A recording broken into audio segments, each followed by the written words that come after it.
ഒരുപാട് സമയം കളയേണ്ട ആവശ്യമില്ല. കുറച്ച് കണ്ടന്റ് ഞാൻ ഈ പറഞ്ഞ നമ്മുടെ ബാസിന്റെ ക്രാഷ് കോഴ്സിൽ കൊടുക്കുന്ന ഷോർട്ട് കണ്ടന്റുകൾ, ആ ഷോർട്ട് കണ്ടന്റ് ഫോക്കസ് ചെയ്യുക, അതിന് എക്സാം ഓറിയന്റ് ചെയ്ത് പഠിക്കുക. നിങ്ങൾക്ക് പരീക്ഷയ്ക്ക് ഫുൾ മാർക്ക് സ്കോർ ചെയ്യാൻ പറ്റും. റെഫർ ചെയ്ത് പോകുമ്പോൾ അത് പഠിക്കാനുള്ള കണ്ടന്റ് ഇമ്പോർട്ടൻ്റ് ആയിട്ടുള്ള പരീക്ഷയ്ക്ക് വരുന്ന ചോദ്യങ്ങൾ മാത്രം ഫോക്കസ് ചെയ്യുക. അപ്പൊ ഇങ്ങനെ ഷോർട്ട് ചെയ്തിട്ട് എൻ്റെ കുട്ടികൾ ഇത്ര കാര്യങ്ങൾ ആ പാഠത്തിൽ നിന്ന് 50 മാർക്ക് ഇംപ്ലിമെന്റ് ചെയ്തു, അങ്ങനെയാണെങ്കിൽ ബാക്കി 50 മാർക്ക് ഒബ്ജക്റ്റീവ് എങ്ങനെ വരിക എന്നുള്ളത് നോക്കാം. ഇതാണ് ടൈപ്സ് ക്യാരക്ടറിസ്റ്റിക്സ് ഒക്കെ വരുന്നത്. ഇപ്പൊ കണ്ടോ 5 മിനിറ്റ് കൊണ്ട് 2 ടോപ്പിക് കഴിഞ്ഞ് 2 ടോപ്പിക് കഴിഞ്ഞ് നമ്മളെ പാഠം കഴിഞ്ഞു. വെറും 1 മാസം കൊണ്ട് NIOS വിദ്യാർത്ഥികളെ വിജയത്തിലേക്ക് എത്തിക്കാൻ സഹായിക്കുന്ന ആദിൽ സാറിന്റെ ബാസ് ക്രാഷ് കോഴ്സിന്റെ പുതിയ ബാച്ചിലേക്കുള്ള അഡ്മിഷൻ ആരംഭിച്ചിരിക്കുകയാണ്.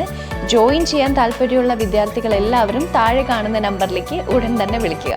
Bass study centre, corporate office, G3104, JNIS, Kaloor, Kochi 682017. Hello everyone, Baas study സെന്ററിന്റെ പുതിയൊരു ക്ലാസ്സിലോട്ട് എല്ലാവർക്കും സ്വാഗതം.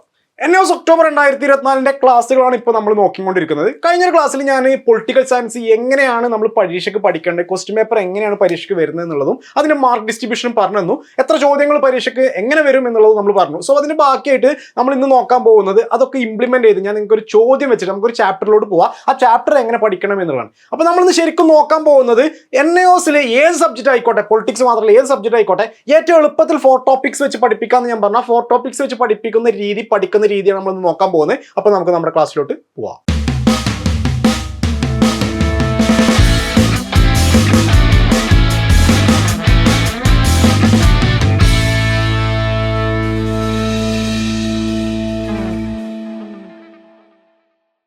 NIOS ഒക്ടോബർ 2024 വിദ്യാർത്ഥികൾക്ക് വേണ്ടിയുള്ള നമ്മുടെ ബാസ് സ്റ്റഡി സെന്ററിന്റെ ബാസ് ക്രാഷ് കോഴ്സിന്റെ അഡ്മിഷൻ ഇപ്പോൾ നടന്നുകൊണ്ടിരിക്കുന്നുണ്ട്. നമ്മൾ 1 മന്ത് മുമ്പ് തുടങ്ങിയ ക്ലാസ് ആണ് നമ്മൾ ബേസിക് ക്ലാസ്സുകൾ കുട്ടികൾ കൊടുത്തിരുന്നത്. ഇപ്പോൾ നമ്മുടെ Q&A സെഷൻ സ്റ്റാർട്ട് ചെയ്തിട്ടുണ്ട്. അപ്പോൾ നമ്മുടെ കുട്ടികൾ ഇപ്പോൾ Q&A അറ്റൻഡ് ചെയ്ത് കൊടുക്കുന്നത്. ഇപ്പോൾ അഡ്മിഷൻ എടുക്കുന്ന കുട്ടികൾക്ക് ആദ്യം ബേസിക്സ് അറ്റൻഡ് ചെയ്തതിന് ശേഷം മാത്രം നമ്മുടെ Q&Aയിലോട്ട് വരാൻ മതി എന്ന് ഞാൻ പറഞ്ഞു. അപ്പോഴേ നിങ്ങൾക്ക് അത് യൂസ്ഫുൾ ആവുള്ളൂ. സോ അതിന്റെ ഭാഗമായിട്ട് നമുക്ക് Q&A സെഷന്, അതുപോലെ തന്നെ നമ്മുടെ എക്സാം ഓറിയന്റഡ് സെഷൻസ്, അതിൽ തന്നെ നമ്മുടെ ഒബ്ജക്റ്റീവ് ബാങ്ക്, നമ്മുടെ ഡിസ്ക്രിപ്റ്റീവ് കണ്ടന്റ്സുകളോ എല്ലാം നമ്മൾ അതിൽ ഇൻക്ലൂഡ് ചെയ്തിട്ടുണ്ട്. സോ ആ ഓർഡർ തന്നെ പഠിച്ചു പോരെ കുട്ടികൾ.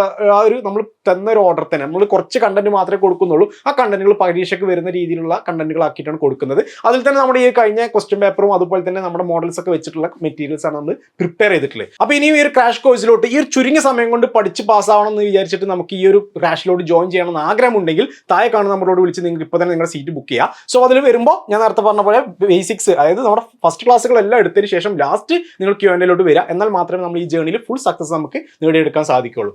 നമ്മൾ ഇന്നത്തെ ക്ലാസ്സിലോട്ട് പോവുകയാണ് എന്നുണ്ടെങ്കിൽ നമ്മുടെ പൊളിറ്റിക്കൽ സയൻസിലെ ഒരു ചാപ്റ്റർ, 19ാമത്തെ ചാപ്റ്റർ ആയിട്ടുള്ള നാഷണൽ പൊളിറ്റിക്കൽ പാർട്ടീസ്, അല്ലെ, ദേശീയ രാഷ്ട്രീയ പാർട്ടികളെ കുറിച്ചിട്ടാണ് നമ്മൾ പറയാൻ പോകുന്നത്. സോ അത് പറയുമ്പോൾ ഒരു ചാപ്റ്ററാണ്, 19ാമത്തെ ചാപ്റ്ററാണ്, ഇമ്പോർട്ടൻ്റ് ആയിട്ടുള്ളതാണ് നമുക്ക് വരുന്നത്. നാഷണൽ പൊളിറ്റിക്കൽ പാർട്ടീസ് പൊളിറ്റിക്കൽ സയൻസിന്റെ ഒരു പാഠമാണ്. സോ ഇത് നമുക്ക് എല്ലാ ക്വസ്റ്റ്യൻസും 100 മാർക്ക് നമുക്ക് സ്കോർ ചെയ്യും. ഒരു പാഠത്തിന് ക്വസ്റ്റ്യൻ വരുമ്പോൾ അത് എല്ലാം അറ്റൻഡ് ചെയ്യണം. അങ്ങനെ എല്ലാ പാഠത്തിനും ചോദ്യങ്ങൾ എല്ലാം നമ്മൾ ബേസിക് ആയിട്ട് കുറച്ച് സമയം 10 മിനിറ്റ് മാത്രം ക്ലാസ് കേട്ടിരുന്നിട്ട് ഫുൾ മാർക്ക് എങ്ങനെ നേടാം എന്നുള്ളതാണ് നമ്മൾ നോക്കുന്നത്. അപ്പോൾ ഇത് ശരിക്കും മനസ്സിലാക്കാൻ മക്കളെ. അതുപോലെ തന്നെ നമ്മുടെ വീഡിയോസ് ഒക്കെ യൂസ്ഫുൾ ആണെങ്കിൽ നിങ്ങളുടെ ഫ്രണ്ട്സിനൊക്കെ ഷെയർ ചെയ്ത് കൊടുക്കുക. നമ്മുടെ ഫ്രീ ടെലഗ്രാം ഗ്രൂപ്പ് ഉണ്ട്, അതിന്റെ ലിങ്ക് ഡിസ്ക്രിപ്ഷനിൽ കൊടുത്തിട്ടുണ്ട്. അപ്പോൾ അതിലോട്ട് നിങ്ങൾക്ക് ജോയിൻ ചെയ്യാം.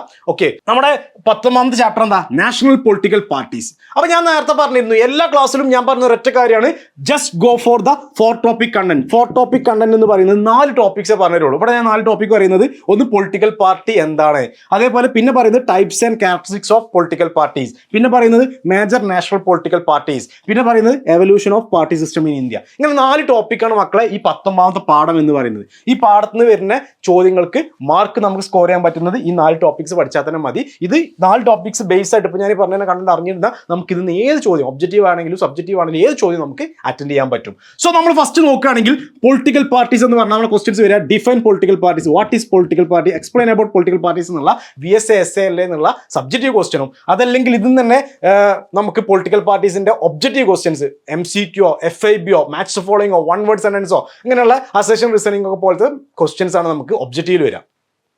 പൊളിറ്റിക്കൽ പാർട്ടി എന്ന് പറഞ്ഞാൽ നമുക്കറിയാം, രാഷ്ട്രീയ പാർട്ടികളിലെ നമ്മളൊരു ജനാധിപത്യ രാജ്യമാണ്. ഈ ഒരു ജനാധിപത്യ രാജ്യത്തിൽ നമുക്ക് ജീവിച്ചു പോകാൻ, അല്ലെങ്കിൽ നമുക്ക് ഈ ഒരു ജനാധിപത്യം നല്ല രീതിയിൽ നടക്കണം എന്നുണ്ടെങ്കിൽ നമുക്ക് അവിടെ രാഷ്ട്രീയ പാർട്ടികൾ വേണം, അല്ലെ. ഒരു ഏകകക്ഷിയായിട്ടുള്ള പാർട്ടി പോരാ, അല്ലെങ്കിൽ 2 കക്ഷികളായിട്ടുള്ളത് പോരാ. നമ്മുടെ അങ്ങനെയുള്ള പാർട്ടികളൊക്കെ സിസ്റ്റമായിട്ട് ലോകം മൊത്തമുള്ള ഓരോ രാഷ്ട്രീയ പാർട്ടികൾ വെച്ച് നോക്കുമ്പോൾ അതിനൊക്കെ ഓരോ ക്യാരക്ടർ സിസ്റ്റം ടൈപ്സ് ഒക്കെ സെറ്റ് ചെയ്ത് കൊടുത്തിട്ടുണ്ട്. അപ്പോൾ അതേപോലെ നമുക്കും ഇവിടെ നമ്മുടെ ഇന്ത്യയിൽ ഏത് ടൈപ്പ് പൊളിറ്റിക്കൽ പാർട്ടീസ് ആണ് ഉള്ളത്, അതിൻ്റെ സിസ്റ്റം എങ്ങനെയാണെന്നുള്ളതൊക്കെയാണ് നമുക്ക് ഇതിൽ നോക്കാനുള്ളത്. സോ അതാണ് പൊളിറ്റിക്കൽ പാർട്ടി. രാഷ്ട്രീയ പാർട്ടി എന്നതിന് വേണ്ടിയിട്ടാണ് ഈ ഒരു ജനാധിപത്യം നല്ല രീതിയിൽ നടക്കുന്നതിന് വേണ്ടിയിട്ടാണ് പൊളിറ്റിക്കൽ പാർട്ടീസ്. അവരാണ് അതിന് വേണ്ടിയിട്ടുള്ള രാഷ്ട്രബോധങ്ങളും അതല്ലെങ്കിൽ എല്ലാവരും കൂടിയിട്ട് ഒരു പൊതുവായിട്ടുള്ള ആവശ്യങ്ങൾക്ക് വേണ്ടിയിട്ട് അല്ലെങ്കിൽ പൊതുവായിട്ടുള്ള കാര്യങ്ങൾ മുൻനിർത്തി ക്ഷേമങ്ങളൊക്കെ മുൻനിർത്തിയിട്ട് പ്രവർത്തിക്കുക നിങ്ങളുടെ രാഷ്ട്രീയ പാർട്ടികളാണ്. കാരണം അവർക്ക് ജനങ്ങൾ തിരഞ്ഞെടുക്കുന്നവരെ അധികാരത്തിലോട്ട് കൊണ്ടുവരാൻ ജനങ്ങൾക്ക് വേണ്ട സേവനങ്ങൾ ചെയ്യാൻ. അപ്പോൾ ഒരു പാർട്ടി അധികാരത്തിൽ വന്നിട്ട് അവർ നല്ല രീതിയിൽ സേവനം ചെയ്യുന്നില്ലെങ്കിൽ അതിനെ എതിരായിട്ട് അല്ലെങ്കിൽ അതിന് പ്രതിപക്ഷമായിട്ട് മറ്റ് പാർട്ടി കക്ഷികൾ ഉണ്ടാവും. അവരെന്ത് ചെയ്യും, ജനങ്ങളോട്ട് ഇറങ്ങി ചെന്നിട്ട്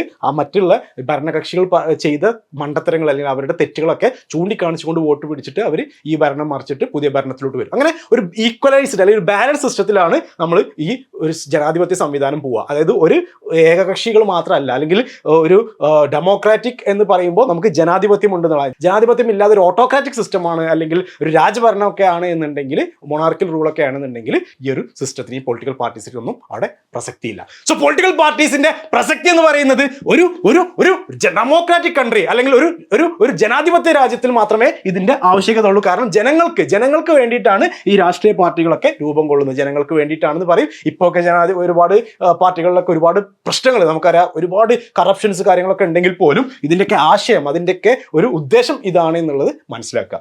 ഇനി പൊളിറ്റിക്കൽ പാർട്ടീസ് എന്താണെന്നുള്ള ഏകദേശം മനസ്സിലാക്കി കഴിഞ്ഞാൽ പിന്നെ നമുക്ക് വരുന്നത് types of political parties. Political parties എത്ര തരത്തിലുള്ളതാണ്, അത് നമുക്ക് അതേപോലെ പൊളിറ്റിക്കൽ പാർട്ടീസിന്റെ സവിശേഷതകൾ എന്തൊക്കെയാണ്. സവിശേഷതകൾ ഞാൻ നേരത്തെ പറഞ്ഞ കാര്യങ്ങളൊക്കെ തന്നെയാണ്. നമ്മൾ ഇത്രയും കാര്യങ്ങൾ മുൻനിർത്തിയിട്ടാണ് പൊളിറ്റിക്കൽ പാർട്ടീസിന്റെ ആവശ്യകത നമുക്ക് പറയുന്നത്.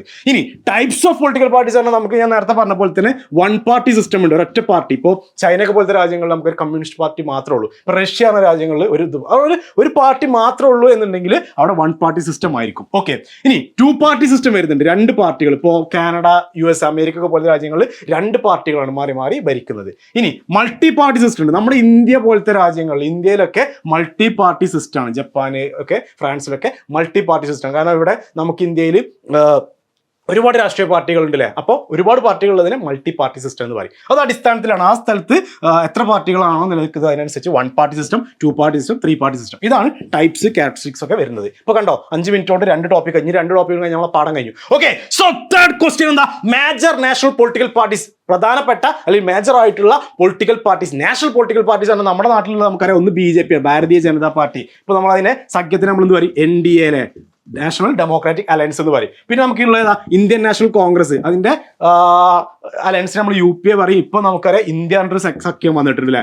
ഇത് അലയൻസ് ആണ്. ഓക്കെ, സോ ഈ പാർട്ടികൾ ഇതാണ്, ഇത് അലയൻസ് ആണ്. ഓക്കെ, കൂട്ടുകക്ഷികൾ, ഒരുപാട് പാർട്ടികൾ കൂടി ചേർന്നിട്ട് അവിടെ കൂട്ടുകക്ഷികൾ ഉണ്ടാണ് ഭരണം, ഗവൺമെന്റ് ഫോം ചെയ്യാൻ വേണ്ടിയിട്ട് അവരെ അലയൻസ് കൊണ്ടുവരുന്നതാണ്. ഓക്കെ, അതല്ലെങ്കിൽ നമുക്ക് BSP ഉണ്ട് അല്ലേ, ബഹുജൻ സമാജ്വാദി പാർട്ടി. പിന്നെ CPI, CPIM ഇങ്ങനെയൊക്കെയുള്ള പാർട്ടി, ഇതൊക്കെ നാഷണലൈസ്ഡ് പാർട്ടികളാണ്. സോ ഇതുണ്ട്. അപ്പൊ ഇങ്ങനത്തെ പാർട്ടികളൊക്കെയാണ് നമുക്ക് നാഷണൽ പാർട്ടീസ്. അപ്പൊ അടുത്ത ചോദ്യം, മേജർ നാഷണൽ പാർട്ടി. ഇന്ത്യയിലുള്ള major national parties BJP, Indian national Congress, CPI, CPM, Bahujan Samajwadi party ഒക്കെ ആണെന്നുള്ളത് നമുക്ക് പറഞ്ഞെടുക്കാൻ പറ്റും. സോ ഇതാണ് നമുക്ക് മൂന്നാമത്തെ ടോപ്പിക് വരിക. നാലാമത്തെ ടോപ്പിക്കിലോട്ട് പോവുകയാണെങ്കിൽ evolution of party system in India. ഇന്ത്യയിൽ പാർട്ടി സിസ്റ്റം തുടങ്ങിയത് എങ്ങനെയാണെന്നുള്ളതാണ്. നമുക്കറിയാം, ഈ ഒരു ഡെമോക്രസി ഇന്ത്യയിൽ ബ്രിട്ടീഷുകാരുടെ അടുത്ത് നമുക്ക് സ്വാതന്ത്ര്യം ലഭിച്ചതിന് ശേഷം ഒരു പാർട്ടി ഫോം ചെയ്തു. പിന്നെ ആ ഒരു പാർട്ടി വന്നതിന് ശേഷം അവിടെ ഉണ്ടാകുന്ന പോരായ്മകളൊക്കെ വെച്ചിട്ട് മറ്റുള്ള പാർട്ടികളൊക്കെ ഫോം ചെയ്യുക. ഓരോരോ നേതാക്കൾ വന്നിട്ട് ഓരോ പാർട്ടികൾ ഫോം ചെയ്യുക. ഓരോ വിമർശനങ്ങൾക്ക് അടിസ്ഥാനമാക്കിയിട്ടൊക്കെ പാർട്ടി ഫോം ചെയ്യുക. അങ്ങനെ സ്പ്ലിറ്റ് ചെയ്ത് ഡിവൈഡ് ചെയ്ത് പുതിയ പാർട്ടികൾ വന്നുകൊണ്ടേയിരിക്കും. ഓക്കെ, സോ ഇത്രയും കാര്യങ്ങളാണ് നമുക്ക് നാഷണൽ പൊളിറ്റിക്കൽ പാർട്ടീസ് എന്ന് പറയുന്ന ഈ ഒരു പാഠത്ത് പഠിക്കാനുള്ളത്. നമ്മളിപ്പോൾ ഒരു 10 മിനിറ്റ് തുടങ്ങിയിട്ടുള്ളൂ, 10 മിനിറ്റ് ആയിട്ടില്ല അല്ലെ, ഒരു 6 മിനിറ്റ് ആയിട്ടുള്ളൂ, നമ്മുടെ പാഠം കഴിഞ്ഞു. ഇത്രയും കാര്യങ്ങൾ നിങ്ങൾ മനസ്സിലാക്കിയാൽ ഇനി ചോദ്യങ്ങൾ എങ്ങനെ വരാൻ നോക്കാം. സോ ഞാൻ ആദ്യം ഒബ്ജക്റ്റീവും സബ്ജക്റ്റീവും എന്നുള്ള പറഞ്ഞു. 50 മാർക്കായിരിക്കും. ഈ 50 സബ്ജക്റ്റീവ് വരെ ഒന്നുമില്ല മക്കളെ. Define political parties, what is political party, explain, describe എന്നൊക്കെ ചോദ്യങ്ങൾ വരും. അല്ലെങ്കിൽ explain the types of, അല്ലെങ്കിൽ what are the types of, അല്ലെങ്കിൽ elaborate the different types of, അല്ലെങ്കിൽ different kinds of political parties, അല്ലെങ്കിൽ what are the characteristics, explain the characteristics, അങ്ങനെയുള്ള ചോദ്യങ്ങൾ വരും. അല്ലെങ്കിൽ explain the major national political parties in India, അതല്ലെങ്കിൽ describe about the major political parties in India, അതല്ലെങ്കിൽ detail about the major national polity. എന്ത് ചോദിച്ചാലും keyword, ഞാൻ നേരത്തെ പറഞ്ഞ കീവേഡ് ആണ് ഈ പറഞ്ഞ പാഠങ്ങൾ. നമുക്കിതിന് എങ്ങനെ ചോദ്യം വന്നോട്ടെ, ഞാനിപ്പോൾ പറഞ്ഞ കാര്യങ്ങൾ മാത്രം ഇതിൽ മലയാളത്തിൽ എഴുതി കൊടുത്താൽ മതി, നിങ്ങൾക്ക് ഫുൾ മാർക്ക് കിട്ടും. ഓക്കെ, പിന്നെ നമ്മളോട് ചോദിക്കാം evolution, explain the evolution of party system in India. കണ്ടോ, 4 ടോപ്പിക്കേ നമ്മളോട് പറഞ്ഞിട്ടുള്ളൂ. ഇതിന്ന് VSന്റെ 50 മാർക്ക് നിങ്ങൾ സ്കോർ ചെയ്ത് കഴിഞ്ഞു. കഴിഞ്ഞു. ഇനി പറ ഞാൻ നേരത്തെ പറഞ്ഞില്ലേ, നമുക്ക് പഠിക്കാൻ എന്ന് പറയുന്നത് ഒരുപാട് സമയമൊന്നും വേണ്ട.